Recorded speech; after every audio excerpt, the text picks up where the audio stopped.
ठाकरे बंधूंची आज पहिल्यांदाच संयुक्त मुलाखत पाहता येणार आहे। संजय राऊत आणि महेश मांजरेकर यांनी ठाकरे बंधूंची ही मुलाखत घेतली। आज सकाळी 8 वाजता ही संपूर्ण मुलाखत तुम्ही पाहू शकणार आहात। ठाकरे बंधूंची पहिल्यांदाच संयुक्त मुलाखत मुंबई महापालिका आणि मनपा निवडणुकांच्या पार्श्वभूमीवर घेण्यात आलेली आहे। संजय राऊत आणि महेश मांजरेकर यांनी घेतलेली ही मुलाखत आपल्याला आज पाहता येणार आहे। 8 वाजता ही मुलाखत आपल्याला पाहता येईल।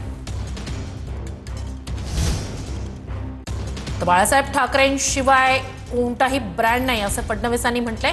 ब्रँड सांगणाऱ्यांचा बँड वाजवू असं म्हणत फडणवीसांनी ठाकरे बंधूंवर निशाणा साधलाय। या महाराष्ट्रामध्ये एकच ब्रँड होता, हिंदू हृदय सम्राट शिवसेना प्रमुख बाळासाहेब ठाकरे। आता याच्यानंतर महाराष्ट्रामध्ये कोणी ब्रँड नाही।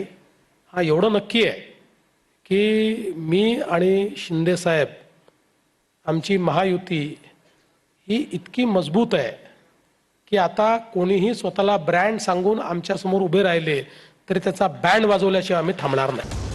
अजित पवार भ्रष्टाचार लपवण्यासाठी भाजप सोबत आले का त्यांना विचारा असं भाजपचे महेश लांडगे म्हणाले।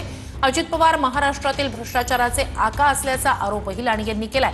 तर 15 तारखेनंतर जनता ठरवेल कोण काय आहे असं उत्तर अजित पवारांनी दिलंय।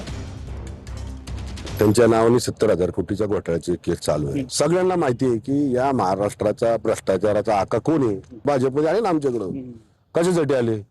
इकडं म्हणजे आता त्यांचा भ्रष्टाचार लपवासाठी आले का कशासाठी आले ते त्यांना विचारा ना। 70,000 कोटीचा घोटाळा म्हटलं, आता तुमच्या सोबतच सत्तेत आहेत ना केंद्रात, त्यांना विचारा ना का आले ते, का आले विचारा ना। नसते आले तर काय झालं असतं ते पण विचारा, काय झालं असं विचारा ना त्यांना काय झालं असतं ते। 70,000 कोटीचा घोटाळा जर आमच्याकडे नसते आले ना काय आलं असतं त्यांना विचारा।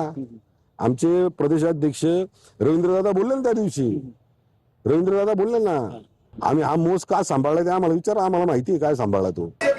आमदार आहेत महेश लांडगे, त्यांनी टीका केली आहे की अजित पवार हे आका आहेत आणि त्यांनीच खूप सगळा ते पत्रकार ते मतदार ठरवतील 15 तारखेला काय ते। ठाकरेंची शिवसेना, मनसे आणि राष्ट्रवादीची शिवतीर्थवर रविवारी ऐतिहासिक सभा होणार आहे। 11 जानेवारीला संध्याकाळी 5 वाजता शिवतीर्थवर जाहीर सभेचं आयोजन करण्यात आलंय।